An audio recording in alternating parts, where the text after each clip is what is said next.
All right, we are live. Hey, how are y'all? Indeed. Here's to 2024. Right? Oh, yeah. Starting off with a bang. Oh, Just work. So, for our viewers who are, uh, you know, not used to seeing us at this time, we are at this time because, and I already announced this before, but that's not the point. My work schedule changed. So I'm working until 7:30 at night now, and on the first day of me being back at work on the new year and on this new schedule, it was just a shit show all day. fun. Yeah. No, the ER was super busy. There was ER was super busy. Outpatient was busy. The clinics were busy. The floor was busy. Jesus. Uh, had a bunch of fucking nonsense go on. Like, yeah, it was not good. So, Welcome to the new fucking year. yeah, right. Also, hey Milcor. Hey, Melkor. Yeah. Did we want to do prayers really quick? Yes. Do you want to, or you want me to? Give me 5 seconds, I'll whip something up. But please continue. Yeah. No, just it was just a very busy shit show. I actually stayed not a bunch late, but a few minutes late for work today, about 15 minutes. To the point I was very nearly late for a show because I was rushing to get home and get everything settled. I'll talk about my shit show this week in what capacity I'm able. Yeah. So, because I feel you. Yep. All right.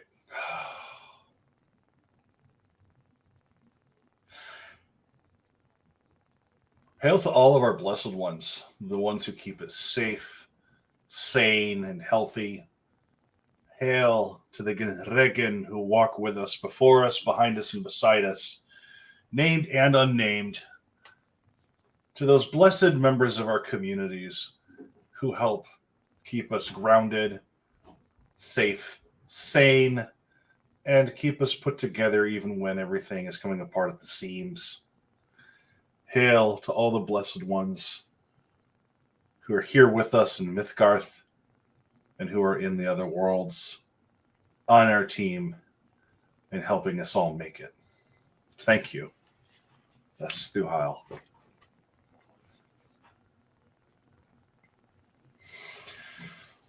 Here's to that. Yeah. I definitely understand the shit show. Because you heard about it and a couple of other people heard about it. I cannot get into the weeds on it because it involves confidential information. Yeah. But suffice to say, HIPAA and everything like that. work was a fucking shit show. For those who don't know, I work in a maximum security mental health facility, which I've talked about here on the show and elsewhere before. Yeah. And shit was fucked. And when shit is fucked, people are in danger. And when people are in danger, I don't like that shit. Especially when upper management could easily address the situation and should have by now and has not. And some of that is because their hands are tied by bureaucracy, and some of that is just rank incompetence. And neither one is good, and both are getting people hurt. And so I started off the new year because this happened literally 2 days ago. It's been intense. So I am very happy that I was able to get New Year's Day off. Even though I couldn't get any of the other holidays off. I'm very happy that I went in and worked the double I did, despite it being a complete and total shit show, because that meant they couldn't mandate me in the morning. So it's for those of you who remember the rolling mandates when I was on around Grandfather Fire and I was like at work all the time. Well, that is because of the incompetence of hiring practice at the moment and because of the bureaucratic hand tying that I mentioned. We are now looking down the barrel at that situation yet again. Jesus. I'm Yep. sorry. Oh, me too. This is gonna suck. Yeah. But I'm embracing the suck because I have more or less topped off the comp time I can take, and now everything that I make at this point from now on is money that I make. So this is going to be, as one of my coworkers joked, the state is going to make me make money. It's going to make itself pay you a bunch of money, which is nice, but also I sat down and figured out the numbers. They could save literally tens of thousands of dollars a day if they just had adequate staffing. Yep. Because I sat down and ran the numbers and went, oh my God, there's about depending on how they staff us, a $5,000 to $7,000 a day difference between having a staffed versus an unstaffed facility. Yeah. Because do y'all make double time or do y'all make time and a half? We make time and a half. Okay. And I appreciate this, Melkor. I'm always praying for Sarenth because there's always some kind of nonsense going on. Thank you. I'm going to need those prayers even more as we go into this new year because I wanted 2023. I follow this person, Tall Girl 6324 or something like that on TikTok, and she was like, I really want this year to be the bland year. And then the earthquake in just outside of Tokyo happened and the resulting tsunami. And it's like, oh, great. Now, I believe in importance, and okay, fine. Yeah.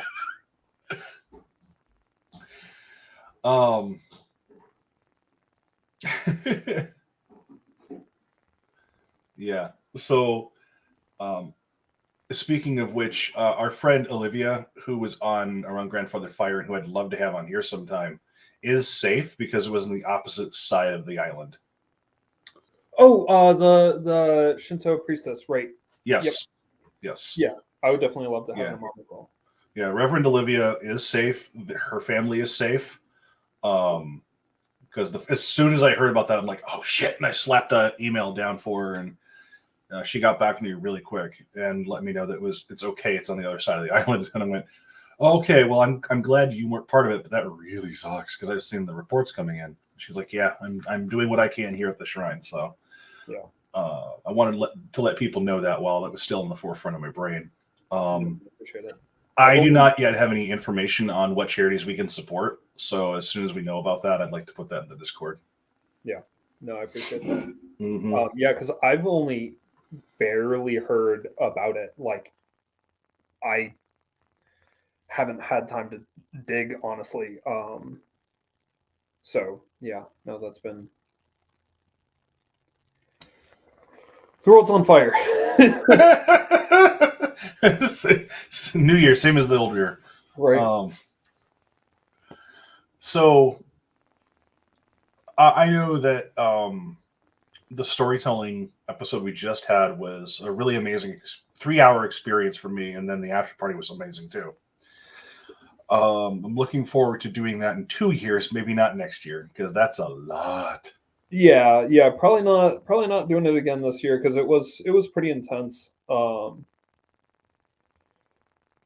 It was both for me, like, ritually intense. You can tell because I like broke down in tears several times on It's Fine.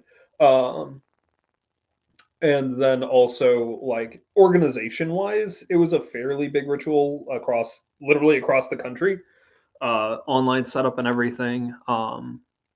So, yeah, no, it was kind of a lot. So yeah, I tend to agree that probably not this year, hopefully next year for us to do that again.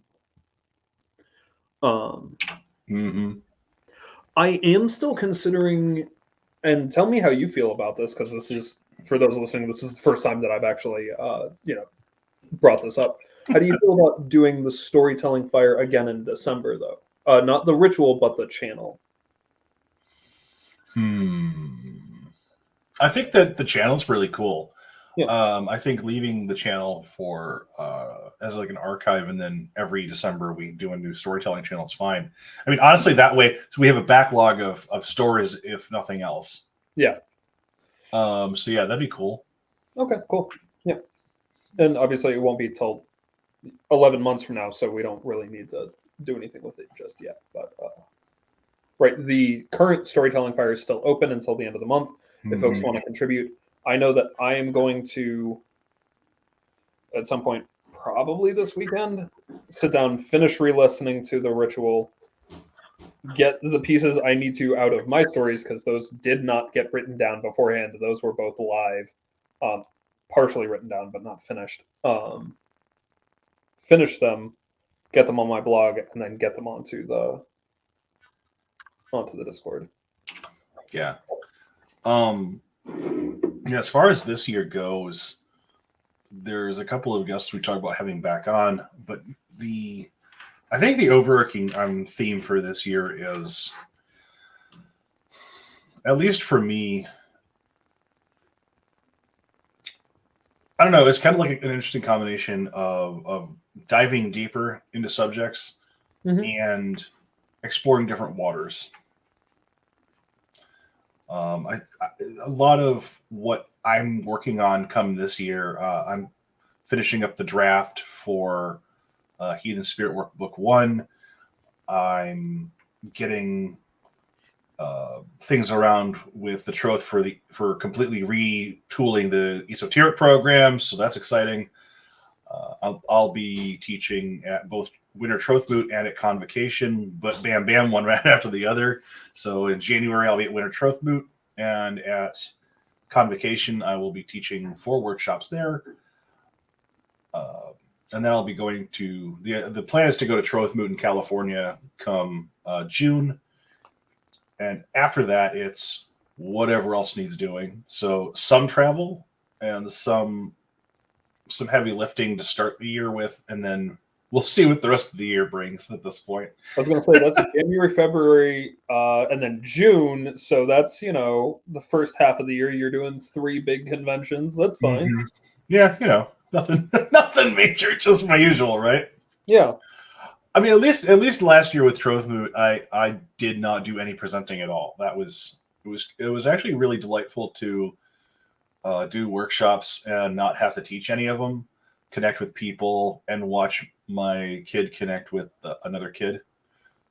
Shout out to Kat if you're watching this, and to Lillian and Josh, who were wonderful, and their child was wonderful. It was so great to see our daughter connect with people in a shared heathen space. It was just a damn delight. So that is kind of my initial itinerary for this year, along with whatever shenanigans we get up to in the interim as time comes forward and different guests. Right. Yeah. Because we've already got, and not that we've actually asked anyone, but there's 7 or 8 people that we were already looking at having on. Yeah, off the rip. I think we've talked to Rena Torres about coming back on the show. Yeah, like everyone that we want to have back, we've always been like, no, we would like to have you back, please, yes. We just haven't officially asked anyone or set up any that'll be coming soon. We'll get there. This is hilarious to me. Mostly because 2 of the classes I'm teaching for Con are teenage classes. I'm not that worried about it. Yeah. So Melkor said, Sarenth, I'm always so concerned for your stress levels when you just say, I'm teaching 4 classes. So blase. Yeah. Well, that's because 2 of them are for teenagers and hopefully should be relatively chill. Oh, thank you. Do you want more? No, I should be okay with this. Thank you, sweetie. And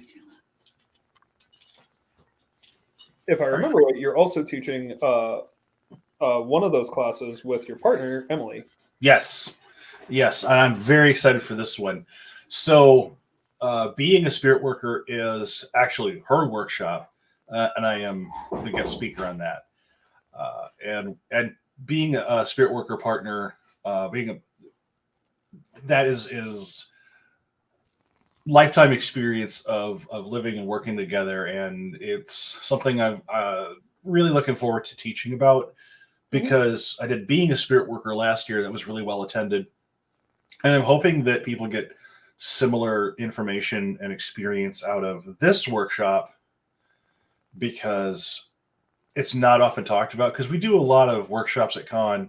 I mean like the collective we, where it's people doing a lot of talking about, well, I'm going to do this, I'm going to do that, and there's not a lot of talk about, well, how do you do this with a partner? Yep. With your input and time and sanity and all that. What does that look like? How do you do it with care and compassion and everything else? Yep. So, and boundaries and consent and right. Yeah. How do you even do this?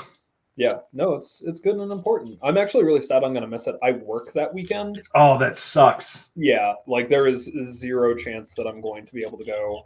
And I'm already, I would use vacation time for it, but I can't. That blows. Because I'm already taking vacation in February for Lupercalia, so understood. Really not an option.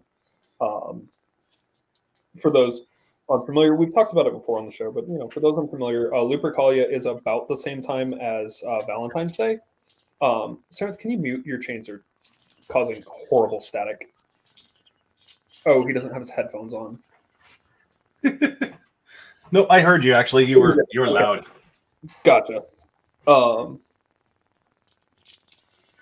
I'm glad that you're taking the time off for Lupercalia, because I was a little worried about that with everything you had planned for it. Yeah, which isn't actually a lot of planned. It's very intentionally spontaneous stuff. Okay, well, your spontaneous planning, let me put it that way.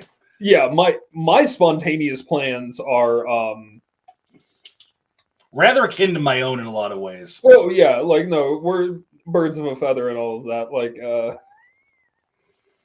yeah. Everybody who's like worried about me with 4 classes, like Maleck's planned a ritual. By planned a ritual, I mean he's gonna open himself up and they're just gonna see what the gods have for them. Yeah. What's gonna happen? I'm gonna light a fire. I'm gonna put on my wolf skin. Profit. We're gonna see what happens past that. I do have slightly more plans on that, right? Like there's gonna be I'm making goat for dinner because fuck yes, goat's so good. It is so good. And it's traditional. But yeah, no, it's actually, if you don't mind me diving into it a little bit, that'll be go for it to talk about. So recently in my practice, I have started syncretizing Carnunos and Freyr. This is I've already talked about this with Sarenth, so I know you know what I'm talking about. For those who aren't familiar with what I mean by this, oh no, let's see.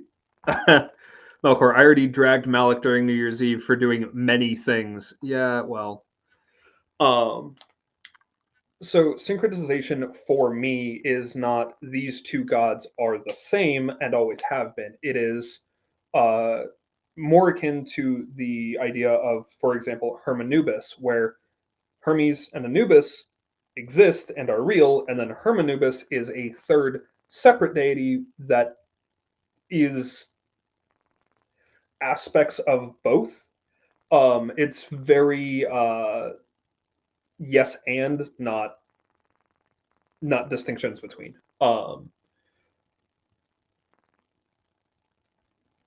So yeah, I've recently begun doing that. It's been working very well. When I did the divination on it of like, am I supposed to be doing this? They said literally, just fucking try it. We're not giving you an answer. Stop asking questions.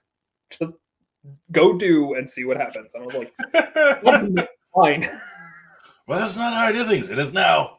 Yeah. And I mention this because a lot of my yearly cycle celebrations are based around a mythos for Freyr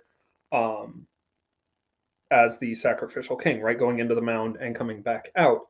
And Lupercalia, I have historically for myself seen as a holiday because of where I am, not of fertility as it is or as it was for the ancient Romans, but rather as a kind of way opening and preparatory ritual. A like neat, it's still frozen, but spring is coming. The days are getting longer. Let us prepare the way.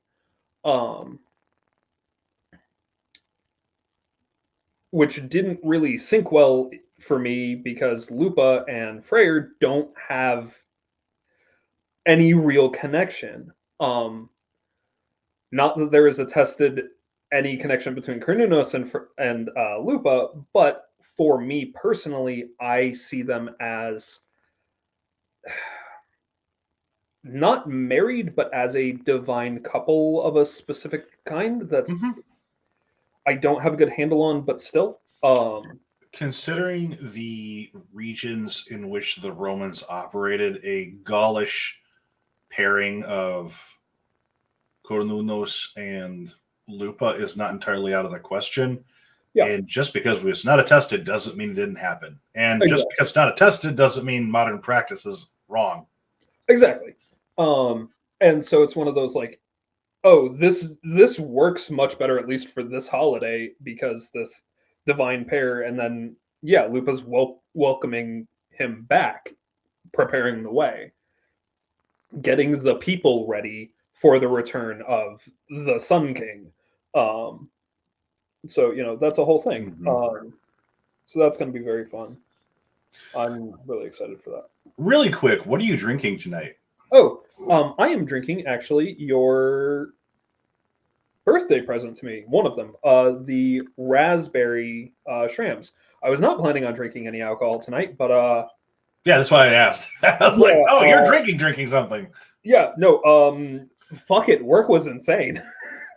No, that's exactly my mindset tonight. I have a mixer of Kraken and Dr. Zevia, which is like drinking Dr. Pepper mixed with Kraken. I'm also drinking. What the fuck are you? Winter Jack. I'm drinking that shit straight. Nice. And then I'm having Iron Fish whiskey in the wooden cup, wooden shot glass that Brandon the Bull made for me. Very nice. And I have a Backwoods Bastard and a KBS here from Founders. That's a lot of drinking, my friend. I mean, it's been a fucking hell of a week, and I spent my New Year's at work, so I'm making up for lost time. No, that's fair. But yeah, like Melkor said, I see synchronization as like colors. Is green a yellow or blue? Yes. Yes. It's very much that. It's Cernunnos Freyr for me is Cernunnos and Freyr and a third thing. Without taking away from the individuality of both Freyr and Cernunnos, right? And it's really interesting because my partner also works very heavily with Cernunnos, and at least to my knowledge, does not syncretize the two. So it's very like, yeah, that's just how this works. I think it's important for folks to like not be afraid of this kind of shit. Not just because divine revelation can be a thing, but even for those who are not ass over tea kettle at esoteric work, syncretization and synchronization of various gods was something anyone could do. It is not just the province of the mystic or the spirit worker. This is for everybody who happens to vibe with these two gods merging together qualities or ideas. Yep.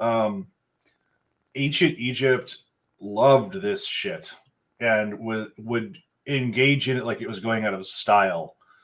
And so there were many divine pairings that were very popular. And Hermanubis is just the one that a lot of people bring to mind because it was one that was popularized during the Ptolemaic and later period. Yep. But there were a lot of inter-Egyptian pairings that were very popular. Sekhmet being paired with various other goddesses, Hathor being paired with various other goddesses were very popular. And again, something that the average citizen could be in cultus with as a goddess. And this is really cool because this is from Finn. Okay. Hi, Finn. Finn I have said, found myself seeing the synchronization of Hearn and Freyr, which, given that a lot of people synchronize or syncretize Freyr and Cernunnos, or Cernunnos and Hearn, that makes a great deal of sense. yeah. It's also interesting. Hearn is such an interesting figure for me because the earliest attestation we have of him is from Shakespeare, and the literary community mostly considers him a character created by Shakespeare, potentially based on older folklore. It's really not clear. However, one, Shakespeare was getting smacked by some gods and spirits. Like, you're not going to convince me otherwise. Was he writing myth? No, I don't think so. But he was But getting smacked. That said, so many people in the modern day have had experiences with one or more spirits who call themselves Hearn, that it's, to me at least, like I can't sit here and pretend to deny that at least one spirit or god named Hearn exists now. Whether or not he did prior is, frankly, irrelevant to me.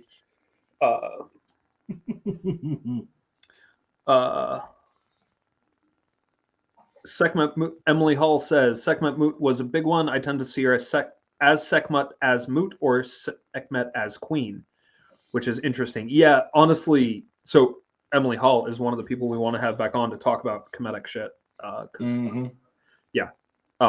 Kemeticism as a whole, in no small part because it spans a 5,000 year history. That we know of, not that counting prehistory. Right?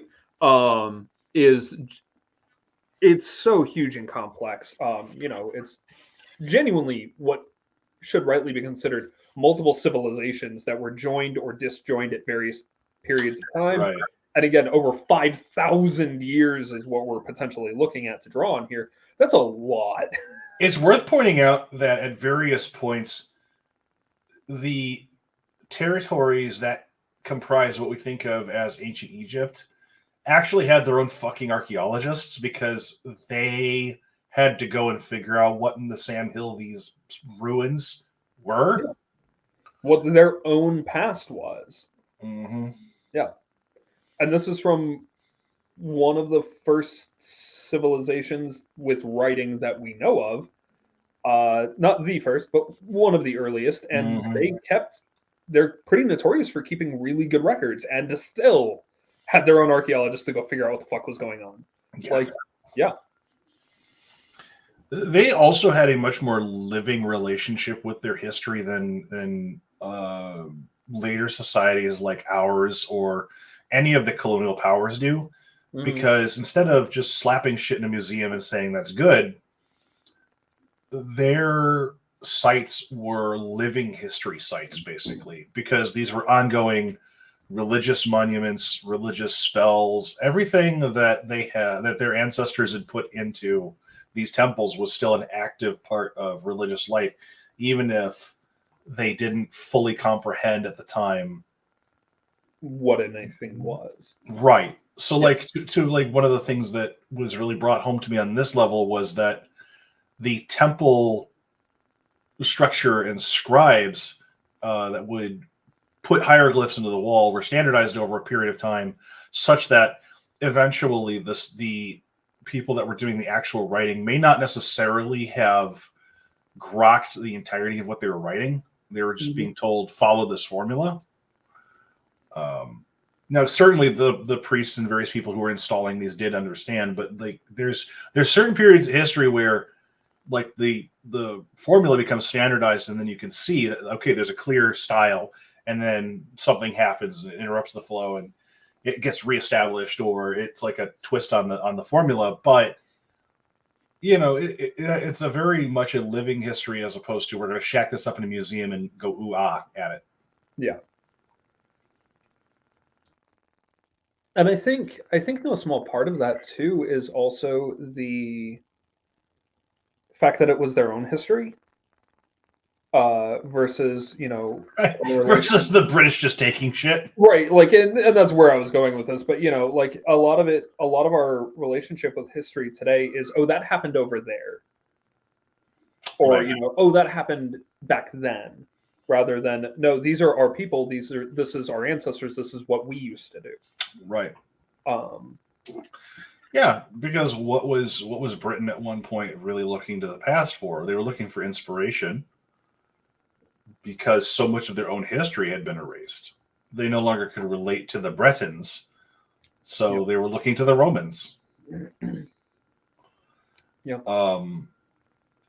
Something that I was picking up on, because Melkor said looks heavily at Puck with regards to Shakespeare. Yeah. And then Cookie Queen says gives side eye to Freya and Athena, which, yeah, I could see that in a very interesting combination. I see it. It doesn't vibe for me, but No. that's fine. Like, that not vibing for me doesn't mean anything for anyone else, right? Mm-hmm. But yeah, for me, one of the things that really brought home the idea of folklore as a continuation or as a, I guess, furthering of lived relationships was when I started reading Lakuto. mm-hmm. And I have to give Skiff Blathneer, the Discord server, and thelongship.net huge props for getting me into reading Lakuto, because all of these various threads you can see weaving through folklore actually still have living relevance. And then Nordic animism kind of brought that forward in a way that I was like, and here's how you apply that even better. Because, yeah, how do we pick up all these loose strands when you're like, okay, this is what the Arsgong looks like. Now what? Yeah. For instance. Now, for those who don't know, the Arsgong is a year walk, and it happens around this time of year. Yeah. And it's a mystical process where you're supposed to, like, speak to no one, no smiling, no nothing, just go from here to a graveyard and back, or here to a church and back. There's procedures for it online. Yeah. It's related, if I remember correctly, to sun weight as well. It is. But those are things that I just haven't looked into, and frankly probably won't, at least not for a number of years, because I've got my own shit I'm doing with this time of year. And sun weight itself is a modern practice. And it's not actually connected directly into folklore. It's a modern practice that heathens and various other folks picked up as a way of kind of bringing the 12 days of Christmas in, from what I could see. Oh, I could be mistaken on this. I believe sun weight is actually a modern thing. Okay. I mean, it's very possible, because that's how that stuff goes sometimes. I thought that it was based on some, not a continuation of, but based on, or reconstructed from older ideas, but it might not It's be. entirely possible. I don't know much about it, and that is one area where I don't have a lot of understanding. Oh, that's fine. Neither of us are experts, so is what it is. I know a bunch of people who do it, and they have a great time with it, and that's really what matters. It's not something I'm going to be doing anytime soon, so it would be one more ritual practice on top of an already hefty load. Yeah. So I get you. Yeah. Like, no, I have enough ritual at this time of year that no. I already have my own 26-day thing that I do, so no. So, with regard to the new year, what are some things that you did to bring it in? That you're doing to bring it in? Yeah. So, like I just mentioned, I don't remember if I talked about this in the November episode or not. Let us pretend you didn't, because ADHD is a motherfucker. Yeah. So I do, in the 26 days leading up to Longest Night, which this year is kind of a funny story, but that's fine. In the 26 days leading up to the solstice, the winter solstice, Longest Night, I do a specific offering ritual for Freyr, which involves specifically lighting a candle, which I don't actually normally do in my offering rituals. So I light a candle, make an offering, which always includes at least drink and if I can manage it, also food, and also incense or other things. But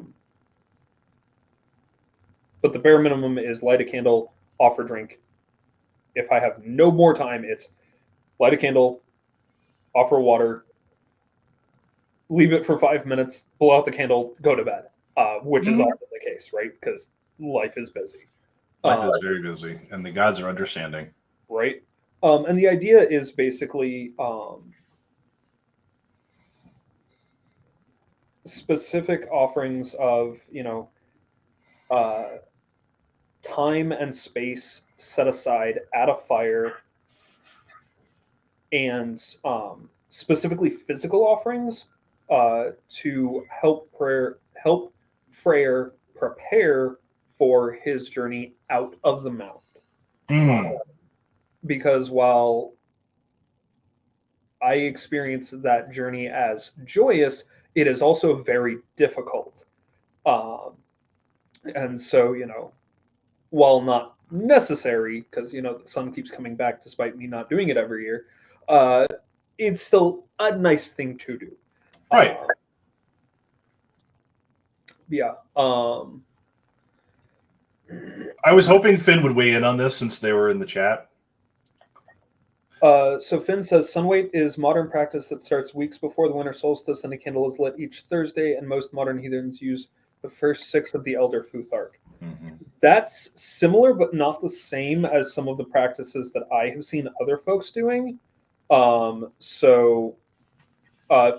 also says, I modified it this year to use the 6 ohm. It resonated with me. That's really cool. And I'm really glad that that's working for you. Yeah. Again, that's similar, but not the same as what I've seen some other folks doing. But, that's how practice goes, right? People make it their own. Right. Yeah. As they should. Right? Yeah. Yeah, so I do that. And then that culminates in the longest night vigil that I do every year, whenever possible. This year, obviously, was the 26th instead of the 21st, because work and life and the gods understand. And the funny part of the 26 days thing is I completely spaced on it until precisely the night that I would need to start until precisely December 1st. Whoops. And then it was, and then I looked at my calendar and it was like, I literally can't do longest night until the 26th, which is also about the only time that we can do the storytelling ritual, which means I will be doing storytelling ritual and longest night on the same night, and also I can start my offerings tonight and make it the 26 days. I believe in coincidence. Me too. Yeah. I genuinely do believe that occasionally there is coincidence. However, not that time. Nah. Yeah. Yeah. Yeah, so that's what I do. And then the longest night ritual for me is a fire of some kind, whether it's a candle, fire in a fireplace, fire outside, whatever. A fire is lit before the sun goes down, and someone is awake tending that fire, making sure it is lit and all is well until the sun rises again the next morning. So, ideally you have people with you and you can, crash out for an hour or so. Thank you, Meredith. The person who stayed up with me for vigil on the 26th was Meredith, and she let me crash out for about an hour. That's awesome. It was very nice. Enough ritual. Never satirical comment. Not intended to be famous last words. I mean, Emily, yeah, good thing you added that addendum, because that's why I put it in the clarifier. I don't need that bouncing back on me, which is, fair. Yeah.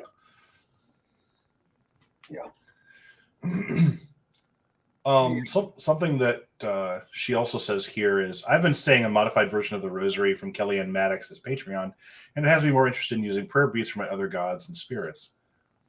And again, this is where a synchronization of practice comes in real handy because we have spiritual technology. We may as well use it. Yeah, and prayer beads are not singularly Catholic. Like They are not. They are certainly not. I have a set of prayer beads.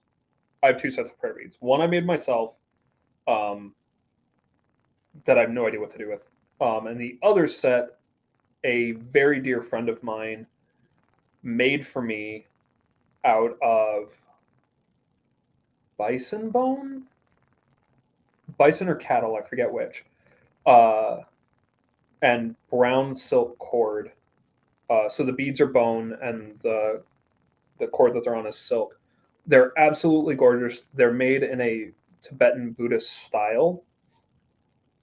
Her husband is Buddhist, and I believe in a Tibetan tradition.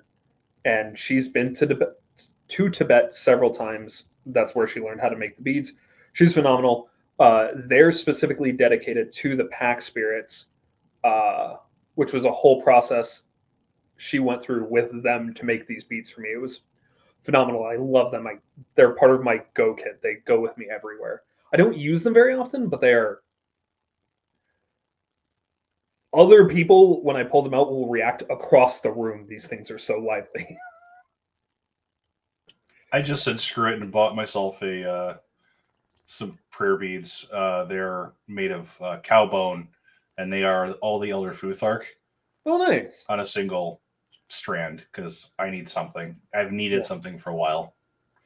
I thought you had a big set of prayer beads that were bone. I did for my ancestors, and they blew apart during a ritual. Oh no! I had to restring them, and they're restrung, but they are so big and unwieldy that I need to part it out for smaller things, basically. That's fair. Yeah, that's fair. But yeah, prayer beads, they're very useful, and they're found in multiple traditions all over the world, right? From Northern Asia to Tibet to the Catholics, like they're all over. All over the place. Like, do not be afraid of mixing spiritual technologies. Just don't appropriate shit. Yeah. The ancestors certainly mixed their spirit technologies all over the goddamn place. Well, like a classic example was there were blacksmiths that had dual molds when the conversion period was around. They had molds for, on one side was a Thor's hammer, on the other side was a Christian cross. Oh, and sometimes they'd mix the two. Yeah. And so anybody that says you can't be a worshiper of Christ and you can't also be a heathen is completely full of shit, because we have historical evidence for this. Oh, yeah. And, you know, above and beyond that, your practice is your practice. Yeah. Another example is Reno actually pointed this out to me. We find, not a bunch, but we find members of the aristocracy in some of like Eastern Germanic tribes. I think particularly Attila's court had tolis, shaman mirrors. Like specifically Mongolian shaman mirrors made their way into Germania. Like, oh, look, a spirit technology that they're willing to trade us for. Whoop. Yeah, right? It's a shiny brass mirror. I wonder what we could use it for. Maybe for reflecting shit. Yeah. Which is not to say, like, still approach all of these things with caution. Like, prayer beads are probably fine for pretty much anyone because Catholics use them. But, like, tolis are pretty significant and not something you should just grab. It's also worth pointing out that if you're picking up a toli, it should be made by a blacksmith with power, and you should know what the fuck you're doing with it, etc. You shouldn't appropriate practices. Also, if you're being called to pick up a toli, you need to be talking with an elder or doing something to the effect of securing what you're doing, why you're doing it, and doing it in a good way. Yes. And Melkor says, prayer beads help me with ADHD, work as tool and fidget, which keeps my brain on task. Yeah. Yes.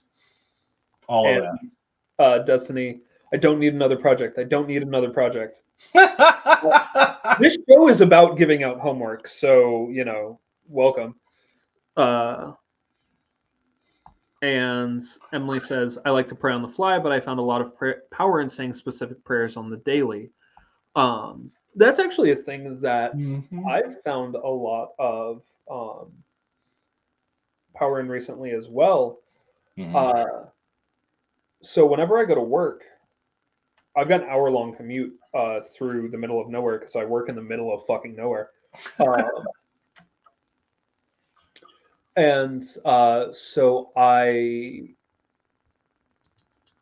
pass, hold on, 1, 2, 3, 4 graveyards, 1,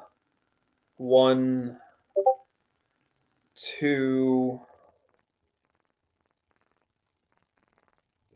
3, 4, 5 or 6 rivers,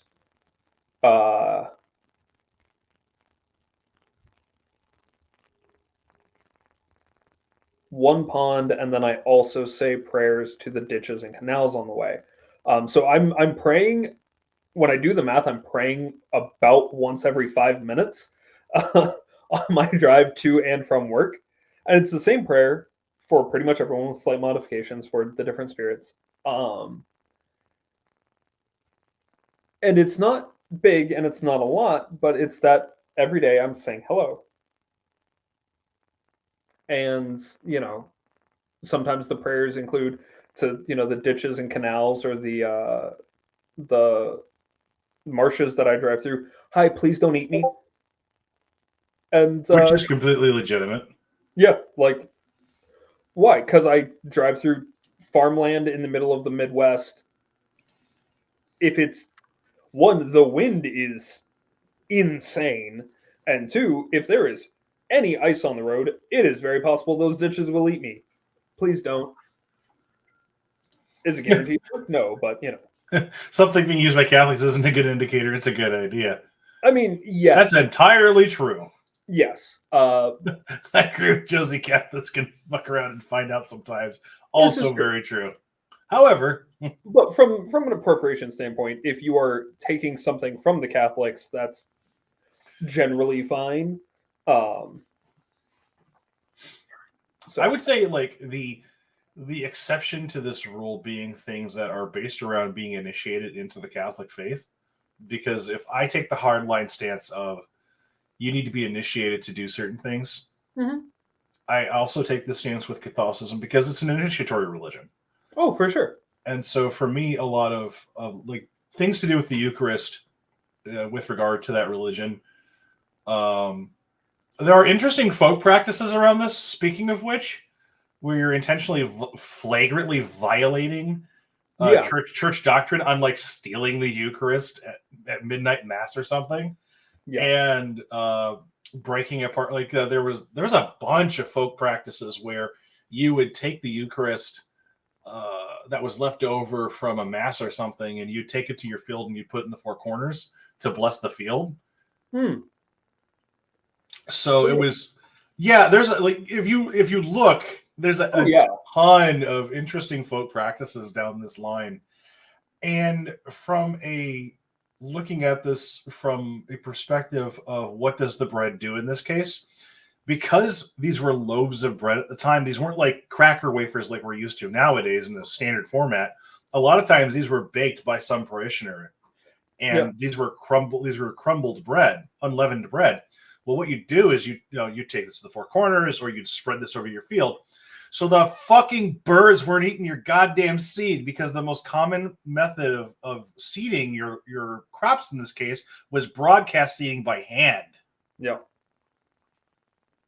So even folklore practices have some knock-on benefits that people at the time really weren't thinking about, or if they were thinking about it, it was like, okay, cool, but we also want the blessing. Thanks. Yeah. Like our ancestors weren't stupid. No, 100%. Yeah. No, and you're right, and I certainly don't mean to be like, oh yeah, just steal things from the Catholics. That's No. I didn't take it that way. But like, there's certain technologies that the Catholics make accessible to other people. Yeah. This is when I pray the rosary, the prayers are aimed at Mary. For praying to Mother God's Spirit, I'd use a different bead set. Same. Yeah. I actually have stuff set aside for my ancestors, and that same kind of idea.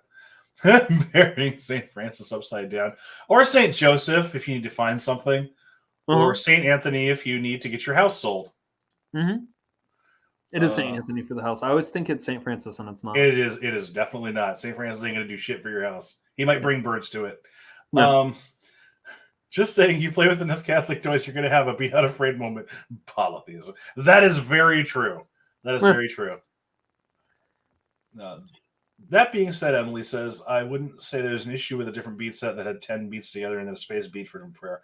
I agree. And there's nothing wrong with using the rosary as a format, and there's nothing wrong with using, there's plenty of pagans and heathens who work with the 108 mala strands as a format.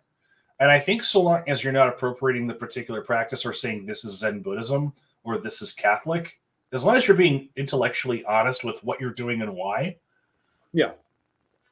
I think that is usually pretty fine.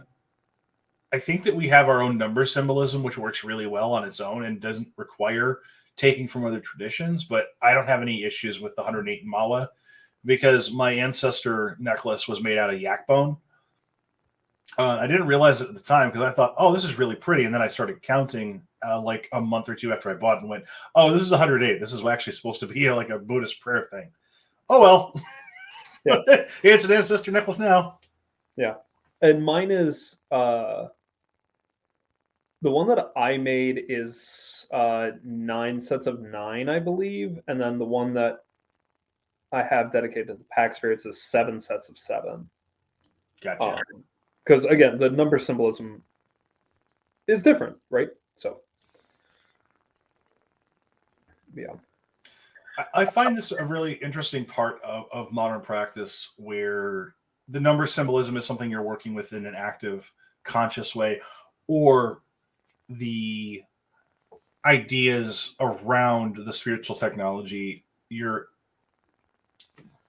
rosary thing, the prayer bead thing, but also the very way that altars are structured, I find really interesting because for a very long time, when I was a pagan, I'd never seen a Hindu altar, for instance. And I got to see 2 different variations of it with my Hinduism 101 course required me to go to 2 different temples. And one was the Chinmaya mission here in Ann Arbor, and the other was the Canton Hindu temple. And the Chinmaya mission was blatantly focused around Indra and was set up in a guru system. The Chinmaya mission. I think I said that. I hope I did. Anyway, the Chinmaya mission is a guru initiated sect, whereas the Hindu temple of Canton, there we go, is a more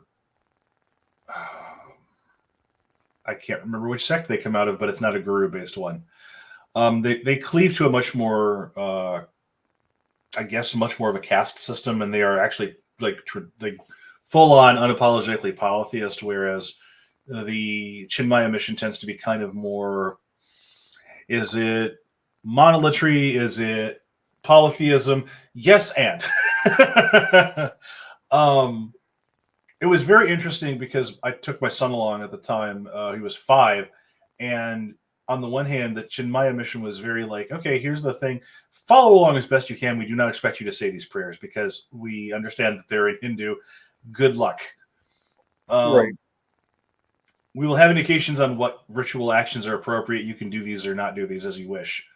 The Chinmaya mission was really cool in that we got to actually make offerings because they had us bring offerings for Indra. The Canton temple is much more hands-off with strangers, understandably so. and they organize their invitations to people on a much more. We're going to bring a bunch of you outsiders together so we can keep an eye on you all at once.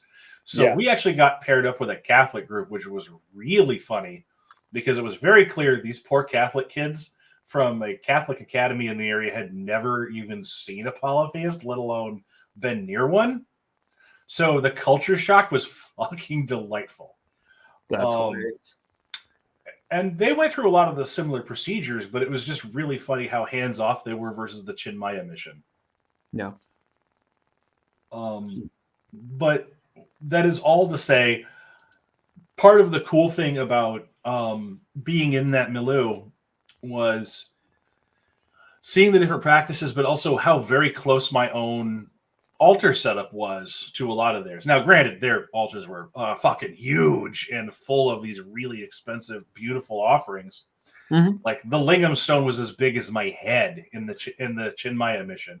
And what was really cool was they had this specially built pool around it where they'd pour liquid offerings over the top and various flowers and things, and then they'd wash it off and it would all go down into this drain. Very cool, very respectful. Like we brought organic milk and they had let my son and I pour milk over top of the stone as an offering. Fucking cool. The thing about all this was we actually got to partake in prasad in the mission. They did not do that in the Hindu temple of Canton, and I think partly because like they have certain initiatory practices. They have certain things that they expect you to do, but the Chinmaya mission's thing is just more open, and that's something really cool too, and something to keep in mind if you're going to bring in practices from different areas that. Different people have different initiatory requirements, and not everybody can speak for everybody else. Yeah, what is initiatory for one set of people may not be for another. David, when he was on the show, talked about that, about how like there was stuff that David Shee, this is his book, Spirit Voices. Yep. Yeah. I remember the book. I couldn't remember the title. Yep. He talked about how for one of the tribes that he was talking to, one herb is open and fine, and everyone, not just them, but everyone should know how to do this. And for another tribe right next door, that's a secret herb that is initiate only, and do not fucking talk about it. So, treading that line and kind of threading that needle, as it were, is sometimes very tricky. And just because it is open to one group doesn't mean that it's open to every group. And yeah, you gotta walk that line as best you can. So the book's full title is Spirit Voices: The Mysteries and Magic of North Asian Shamanism. Right. And also, if anybody wants to actually physically host David Shee, get a hold of him. He is trying to get a book tour off the ground. Yes. Yes, very much. If I knew any shops around Bay City that I trusted to have his book, or even in the Tri-City area that I trusted to have a legitimate, I might try and talk to the one in Midland. Mm-hmm. I think Crazy Wisdom opened its doors again, so that might be a good place too. Yeah, that'd be very good. I'm not in Ann Arbor anymore, but yeah, that'd be no, good. But I am, and that's kind of a note to myself. Go talk to those people, or the folks down in Ypsilanti. Mm-hmm. Yep, Stars Chalice and all them. Yeah, one of those shops would like to have him. I'm sure. Yeah. Oh, hey, we got some more comments here, don't we? Oh yeah. I don't remember where we left off. Yeah, the 5 sets of 10 always felt wrongly proportioned to me. That was from Cookie Queen. Emily says, I don't mind it for the rosary, but I don't know if I would use that for a different spirit, like the numerical significance of repeating 9s or repeating 7s. For my money, because 3s and 9s are such an important number in heathenry, I grok really hard with those. Yeah. But I get why for certain spirits that's just a no-go. Yeah. I would also see logically why, if you're working with the traditional 7 spheres in ceremonial magic workings and you're trying not to be an appropriative asshole, why the 7 spheres would engender a 7 number. Yeah. That makes a lot of sense to me. Yeah. And like for Emily and I, the 7 is because there are 7 pack spirits, right? That's Right. 7 central. So that's where that comes from. Finn says, okay, I'm back again. I know I'm a bit behind, but a Foxfire Alchemy makes gorgeous prayer beads and necklaces. I think we could definitely link them in the show notes when we're wrapped up. Yeah. Sounds good. And I do like the idea of a simple prayer for bunches of smaller beads and a more in-depth prayer after every set. Ooh, I like that. I like that a lot. I'm gonna try that. Yeah, I was actually gonna mention, I love prayer beads, but I actually struggle to use them, um, because my prayers tend to not be repetitious like that. And I really struggle to find a thing that works on that kind of repetitious way. Um, so I like that. I like that a lot. Yeah, I'm definitely gonna have to try that. Just so folks know, I did post the link in our official YouTube. Oh, sweet. Thanks. Yep. And I like that a lot.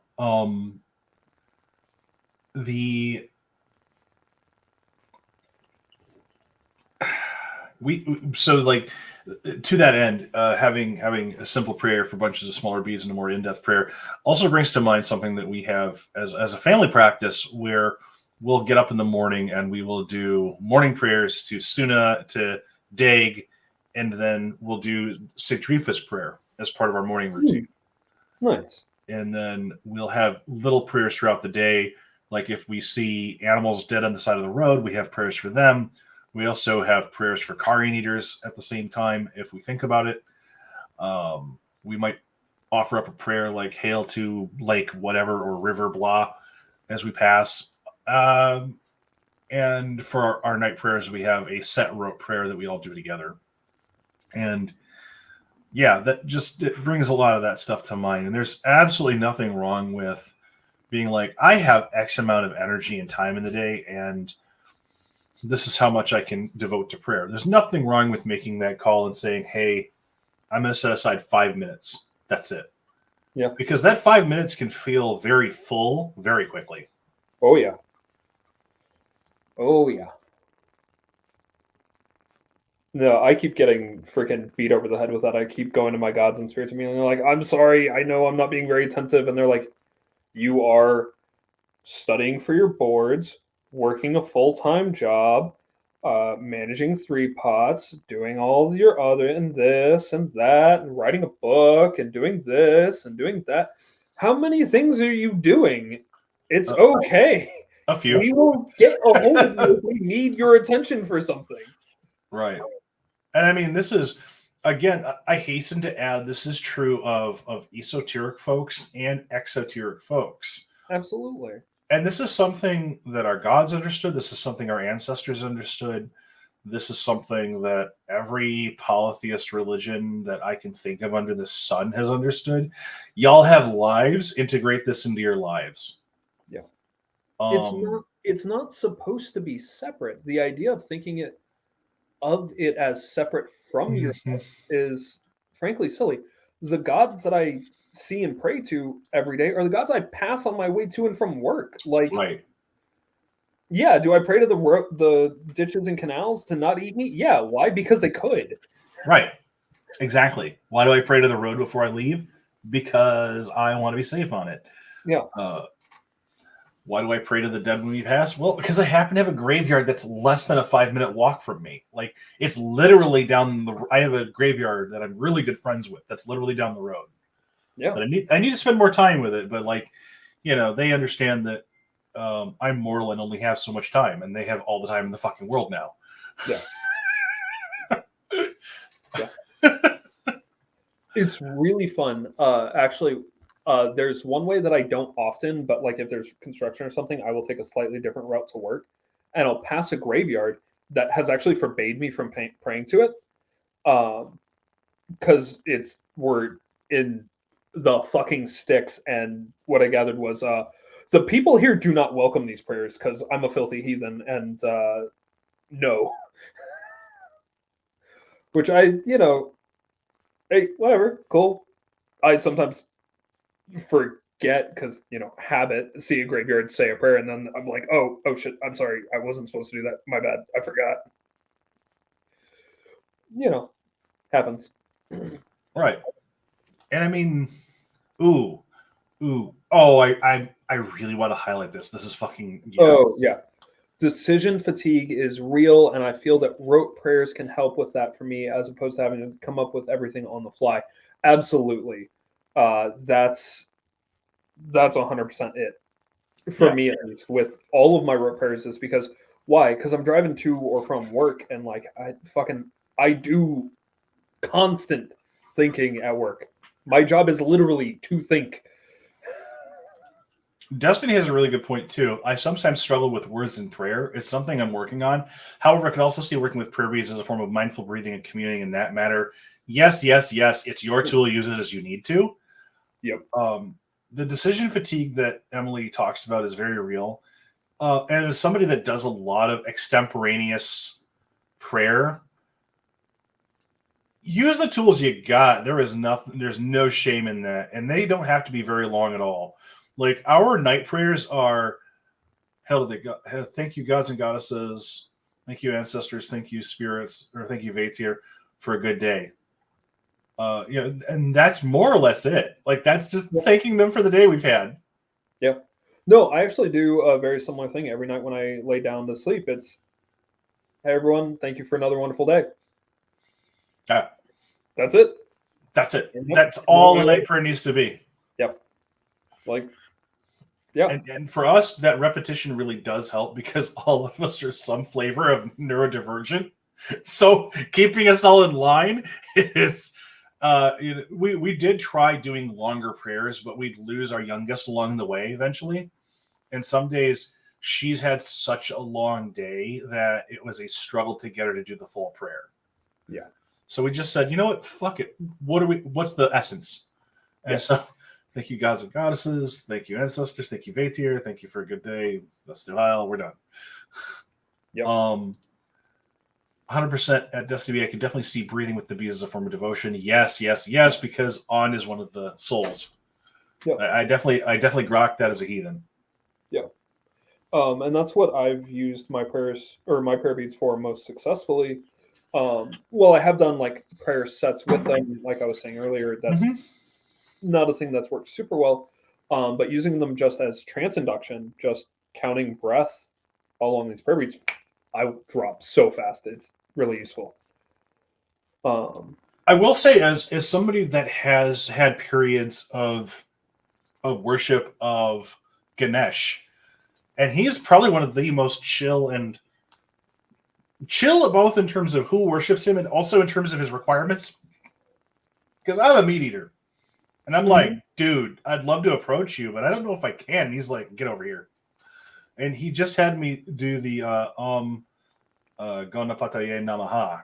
And doing that 108 times, holy fucking shit. Oh, I'm sorry, excuse me. Gam. Of course I'm going to fuck it up on air. Yep. Another time, Ganesh. Yeah. Love you. You know what? There is also nothing wrong with this because it's your past informing your present. As a former Southern Baptist youth pastor, this is from Finn. Sometimes my prayers revert back to that and get long-winded. I kind of dig it, though.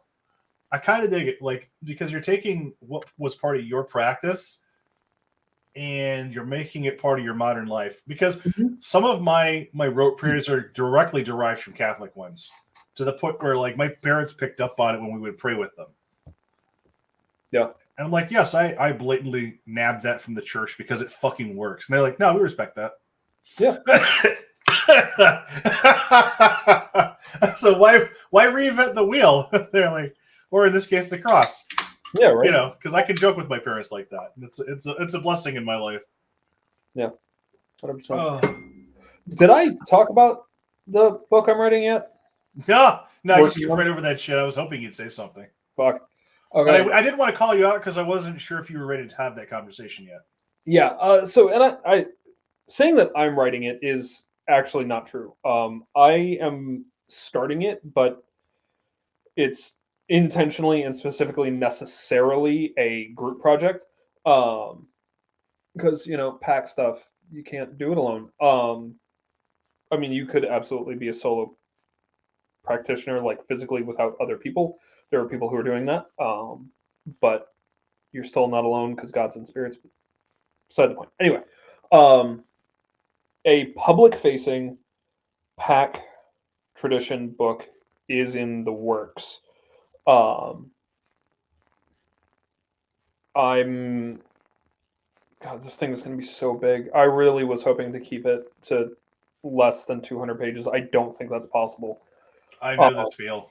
I Yeah, know this feel like, exceptionally well. I'm like 15 or 20 pages in. I'm through the first two sections, or the first two chapters of section 1. I'm on to the third and longest chapter of section 1, which is cosmology. Uh, I'm struggling with it because it's hard. Yeah. Yeah. Um, but yeah, it's I'm laughing because I get it. no 100%. Like, no, and I knew this was coming as I was sitting there laughing at you writing yours. No, trust me, I know. And like, this also isn't new to me. I've written a book before, like a fiction book, yes, but like I've written a full ass book before. I know what this is like, and nope, it's like this every fucking time. Mm-hmm. And it's also difficult for me because I don't do drafts. At the most I ever do is going through and editing stuff as I am working on the next section. I don't really do drafts, and even that is spot edits. Right. When I'm done with the manuscript, I'm done with the book. Like, Gotcha. that's it. And that's not exclusive, but fairly common for folks with ADHD. Right. Obviously, not ever like obviously, Sarenth, you do a ton of drafts, which is fine. Like, neither one is better. No, but that's because I had to make myself do that because I'd never get shit done. Oh yeah, no, yeah, and for me it's the opposite. If I have to write a draft, I won't. I can't. I can only do the one draft version of the paper. It used to Take notes, folks. Folks with ADHD do actually do shit different from each other. Right? No, it used to drive my professors crazy until I started going to them being like, I'm not going to write you a draft. I'm just going to write you the final paper. I'm literally just going to write the one. You're just going to have to deal with it. And they're like, oh, okay, that's fine. We know you are a good enough writer to pull that off. So fine. It's funny because I used to have to just bullshit my professors and say this is the draft because what I was handing them was so complete that it may as well have been the final product. I get it. The problem is I couldn't make that work with a book. No, and that's completely fair. Because I did do that for Calling to Our Ancestors, and it took me 4 fucking years to write the thing. Yeah. But yeah, so the way that right now, and the reason that I'm being kind of cautious with this is because it is a group project. I'm getting it started, but there are obviously a lot of other people who are going to be writing pieces. So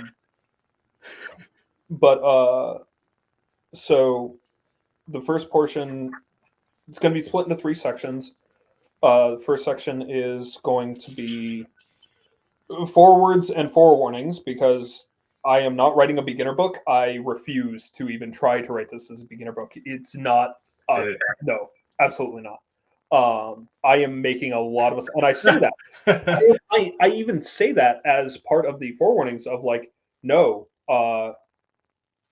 if you are asking these sets of questions, you're not ready for this book. go to the recommended reading section, read a bunch of that shit, then come back. Because no, I'm not writing a beginner book. There's not enough space. I have too much to cover. So forwards and forewarnings, then an introduction to the pack spirits very broadly, then an introduction to the cosmology.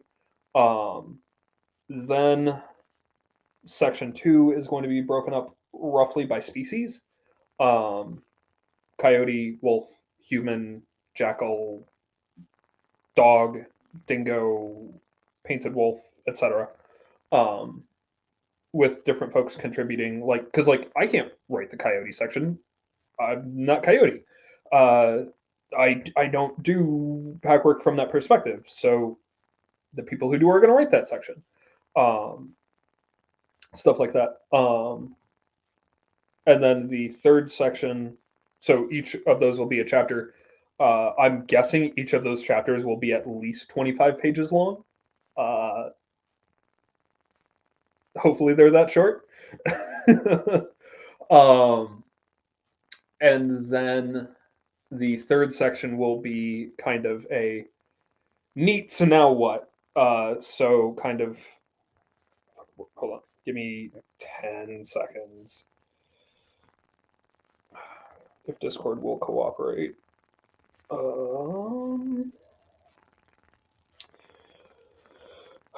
Yeah, the end, some chapters on ethics, theology, soul map stuff, practical work, things like that. Kind of neat. So you've seen cosmology and all these spirits and some perspectives from different ways of looking at things. Now what? As kind of Right. and then a very thick recommended reading section, which I am waiting on Jason to get his primer out so that can go in there. I'm waiting for your intro spirit workbook to go in there. Jesus Christ. It's going to have a bunch of Lakuto stuff. Which is understandable. Like, and you're not the only one waiting on my book, which is fucking hilarious. Yep. Like, there are people who are like, yeah, if you could get that out like yesterday, I'm like, I'm working on it. Like, I'm at 71,000 words, and 30,000 of which I have to evaluate as to whether it's going to make it in this book or not. Yeah.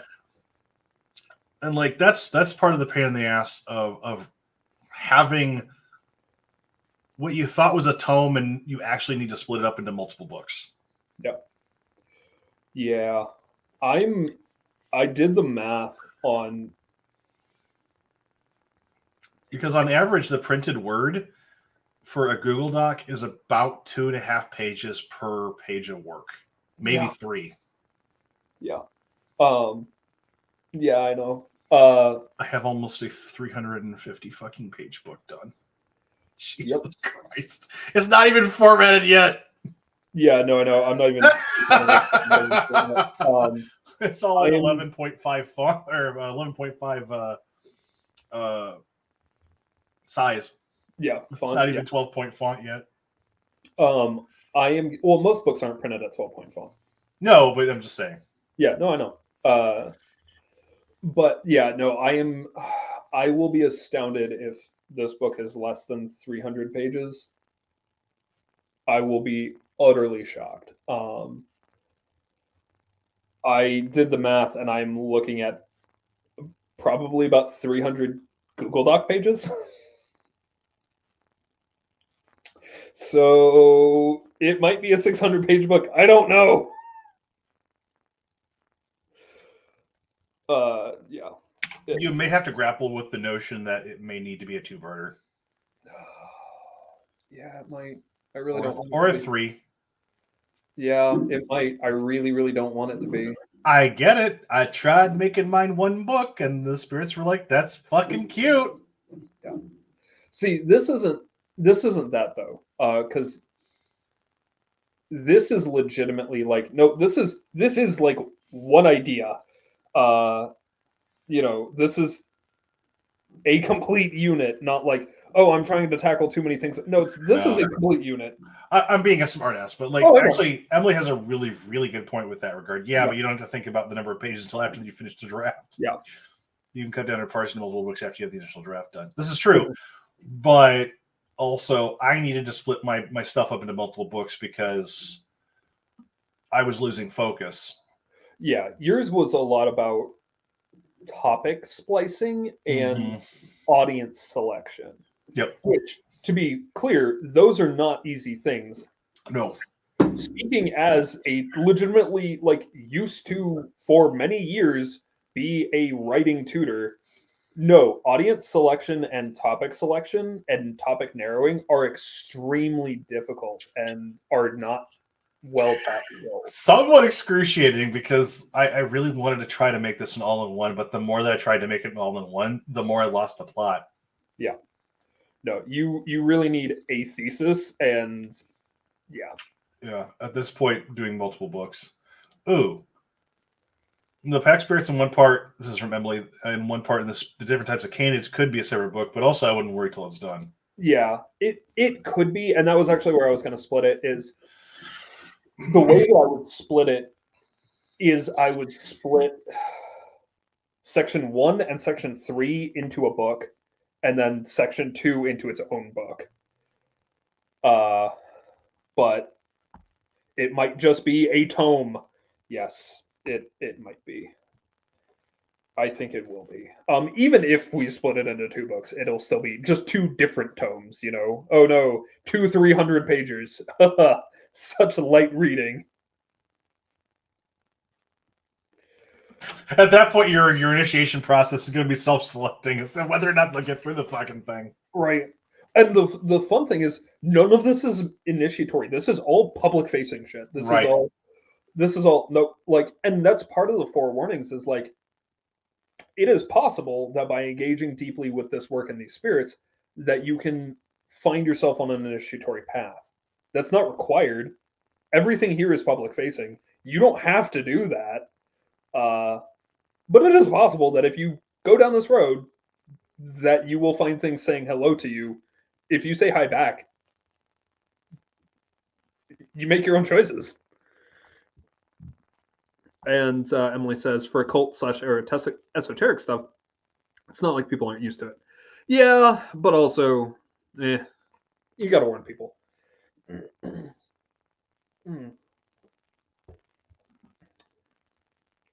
Yeah, and I have committed to finishing my portions in this year. So I signed myself up for some work. We might have to jump on that again real soon.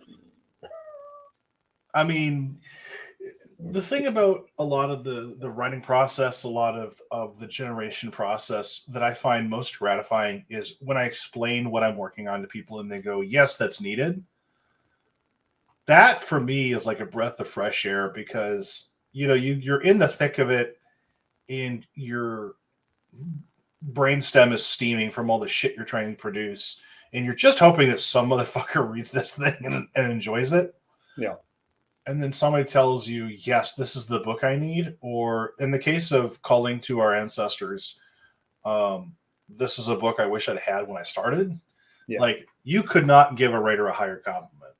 Yeah, very much. And the thing that I particularly... One of the things that I hope people get out of the Pack book is what is possible to do, because, well, it would be a great honor if people engaged with the Pack spirits through this book and found something useful in that specifically. Cool, great, yeah, absolutely, I want that to happen. But also, there is a kind of meta point that can be made of like, you could do this too with other spirits that aren't these spirits, right? Like, you could, if you are being called to do something like this with other spirits, please do, because that is also important work. It is possible. This isn't the only way. This is a way that it was done. There are other ways to do it. Go do. So I think for me, like kind of, we're coming out to like an hour and a half this episode. We are, which is unusual, but yeah, we should probably start to wrap up soon. So I think for me, like the theme of this year is getting things to completion. Yeah. And if I have a theme for this year, it's endings and beginnings. This is a really good point, and I want to highlight it before we close out. I think a lot of people actually have an affinity for pack stuff, whether or not they actually initiate into pack. Yeah. Same with Indies Wanderer stuff, and I agree. And for those who are on the fence and saying, I'm not sure if I have a book in me, it's okay. Maybe you have a chat book. Maybe you have a primer. Maybe you have a small novena. Maybe instead of thinking of it as it has to be a 300-page book, think of it like a 10-page zine. Think of it like a 20-page novella. Think of it like expand your mind for what is possible, because Lulu Press will print the bitch. And also, not everyone, like, it could also be a blog or a video series or whatever the fuck. Like, it doesn't need to be, one, abolish the worship of the written word, and two, like, fucking, yeah, I'm working on my sections of this book. Sarenth is writing his books. Yes. And are those good and important? Yeah. And also, It doesn't make you better than anybody else. Like, it does not. And also, when possible, I will be turning this into an audiobook. Very nice. Yeah. Yeah. Like, because accessibility is a thing, but also I have done an immense amount of learning through audiobooks, because a ton of amazing books are available in that format where I wouldn't be able to read them at work. Yeah. 100%. Yeah. And a lot of people don't read. Like, it's really hard for me to read. Right. Like, I was an English major for 4 years and I can barely read now. Like, a lot of stuff. Oh, damn. Sarenth is giving everyone homework, beginnings and endings. I mean, you're not wrong. Yeah. Finn is working on a guidebook for an Oracle deck, which they mentioned earlier is a guidebook for the Whispers of the Grove Oracle. So harass them until they bring that out. That'd be fun. Right, those FAFO words they are bringing down on us. I mean, some of you are fucking around and finding out. So, if you're listening to the show, you know what you signed up for. Like, if you're here, you know what we're about. Mm-hmm. If you don't know what we're about by this point, what the fuck are you watching this for? Yeah, maybe go hit some earlier episodes and find out. Yeah. But I really appreciate that the community that's grown up around this show and that has grown up with us through the years consistently challenges us to be authentic to ourselves and to do the stuff that we need to do to take care of ourselves, and also to a certain degree, my book is caring for myself, because this book will hopefully reduce my workload. Yeah. On a really practical level. And I know the same thing for you. Yeah. That's a lot of it is like, there is so much material spread out between my blog, between literally years worth of conversations on Discord, conversations both in the pack server, in private DMs. Like, there is so much of this material that's just spread out across. Right. Yeah, like, there's so much of it. It's like, no, there are people who are engaging with this work who don't have the time and energy to go back and read conversations from 2019. Right. And nor should they. Yeah, like, you shouldn't have to. Like, at least the primer, at least something to dig your teeth into and get your head around at first. So Emily is really excited. I'm excited, and we need to have Finn on both before and after that gets written, I think. If Finn would like to come on, I would love that. 3 Pig is on tap, drinks and homework, yes. Yeah. Set a goal to read 60. Holy shit, Finn. Set a goal to read 60 books this year, work on my Oracle deck, finish my Bardic grade in Obod. Fucking homework. Yeah, that is a lot of fucking homework. And Josie says, I mean, fuck around and find out, goddess pack tradition. You're not wrong. Like, no. Not whatsoever. That was all FAFO. And then... it was. Go ahead. Oh, okay. I'm so excited for you with all that, Finn. Everyone I know who's done OBOT grades and kind of significant stuff as with any path. I know a surprising amount of fucking druids for being a heathen. And like every one of them has done nothing but sing the praises of OBOT, even if they're simultaneously involved in other like I know a lot of folks who cross over from ADF to OBOT and back and forth, and they have done nothing but sing the praises of OBOT as a positive force in their life. So Nice. yeah, it is definitely a religion with homework, both esoteric as well as bookwork. Yeah. From what little I know, because some of their stuff is initiatory, and some of it's just sure. experiential. I mean, honestly, it's kind of like pack tradition in that regard. Yep. And what I find really fun is swimming in enough similar waters to where I'll get shit, and I'll see this light in your eyes of recognition of you, motherfucker. It's really fun. And like it's one of those things where, and I think we've talked about this before on air, but one of the really useful things that you do as a diviner is not remember sometimes what the fuck you just said. Because you've given me shit that you absolutely are not allowed to know through divination, but you were so deep in trance you don't remember a word of it, and that's a good fucking thing because you don't want to. Nope. I think this is one of the things that I love about divination, but also esoteric work in general, is that if you're to borrow a phrase from Frank Foolscrow, if you're a good enough hollow bone, it's not yours to retain anyway. Yeah. And for a lot of my esoteric work, it really is not about me. I just happen to be a really good hollow bone for whoever's in front of me at that moment. Mm-hmm. That, and also you cheat and do things you're not supposed to do. Like that's no, 100% that. Like you do shit you're not allowed to do, and get away with it because you do. It happens sometimes.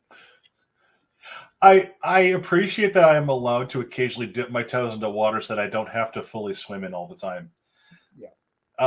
And I think as far as like wrapping up the show for the evening, I think that one of the things that I'm hoping folks get out of our new year together on this show is appreciation for different pathways and different ways of doing things. And for me, like appreciation is like one of the watchwords for this show, because so much of this show has been on the one hand, yeah, it's a really great excuse to get together with drinks and to dive deep into subjects. And we've gotten some really profound shit from people that in other formats they might not have gotten, because there's something about being able to reach across the proverbial aisle with somebody with a beer in one hand and conversation, and in a relaxed environment like this, where we're in a sacred space, but it's a relaxed sacred space. Yeah. I just really appreciate this community. I appreciate that we have this time together to share drinks and insight. And I just really am bringing that. That is definitely the thing that I'm bringing into 24, is that appreciation for where we are in community. Yeah, definitely. I really, yeah, fully agree. Like I couldn't say it better.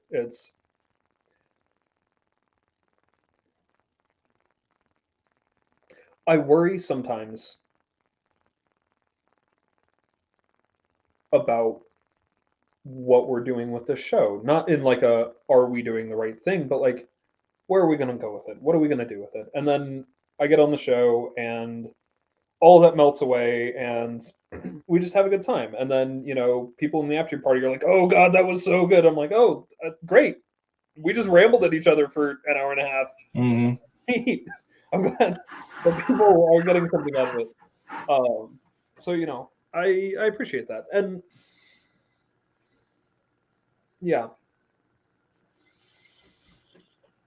Yep. I would love for the show to grow in viewership, but even if all we ever get is 7 people for a live show, I'm good with it, because it's a good time. And the people that we've managed to so far bring on the show, or who are part of our audience and who are part of the experience with us, have given us such great insight that I'm just really proud of what we built here. Oh, absolutely. And yeah. Emily Hall says, I also appreciate that the drinks don't have to be alcoholic. There is a sacred thing about drinking together, whatever you are drinking. Absolutely. Yeah, we could be drinking water the whole fucking time and still be a good time. Exactly. And honestly, we should do more non-alcoholic episodes. Mm-hmm. Just flat out. You two could ramble at each other endlessly and result in some. Aww. Yeah, we do ramble at each other endlessly. Constantly. Yeah. Speaking of, it's been a hot minute since you used your Patreon for me and requested a rant. Oh shit! You know what? I completely blanked on this month, so I will get you a request as soon as I can. Appreciate it. For anybody that wants to support the show and is like, "Where's your Patreon?" It's on hold until we restructure it. Yep. If what you folks want to see from us is a Patreon, we need your suggestions. If you are not yet on the Discord, please join. But if you are on the Discord, we need your suggestions if you want to monetarily support the show. And if you want merch, or if you want things like that, if you want to wear something that says, "Hey, 3 Pagans on Tap, I support this thing," great. We need to know what you want, because I don't want to just open a Redbubble full of random shit. Yeah. And similarly with the Patreon, the Patreon it worked a little bit for a little while, but it wasn't super sustainable for us for a couple of reasons. And also, it was basically just a ripoff of a couple of other people's Patreons, and I don't think it was what we wanted to put out, and I don't think it was really what the community wanted to see. So we'd like to see what y'all would like to see. I know this has been suggested, we are working on getting onto Spotify and a couple of other places. That is a thing I'm working on. It is a back burner project, but it is a project that is on my list. Yep. I'm really hoping to have that done. Yeah. We have 48 episodes that span, 3 fucking years now? Yeah. So once we get on Spotify, you'll have plenty of shit in your playlist. Oh, yeah. No, it'll be... Because each of the episodes tends to be about an hour to an hour and a half. Or the December ritual was almost 3 hours. So, you got plenty there. Ooh, I like this. I like this view. I kind of like that you have the 3 Pagans on Tap name, because I see the audience as the third pagan sometimes when there isn't a guest. I like that. I like that. Yeah. Yeah. Yeah. I like that. And we've talked very briefly about bringing another host on occasionally, once or twice, and it's always no, it doesn't feel right yet. No, not yet. So I think for the moment we're going to walk into 2024 not only heads held high, but willing to try new things, bringing what works with us into the new year, and with this air of reciprocity with ourselves and with community, kind of approaching 2024 with this best foot forward. Yeah. And with that, I think we can wrap up the episode, and we will see you folks in the after party. Indeed. Thank you all. It's been a great time. Happy New Year. Happy New Year. That's the hell.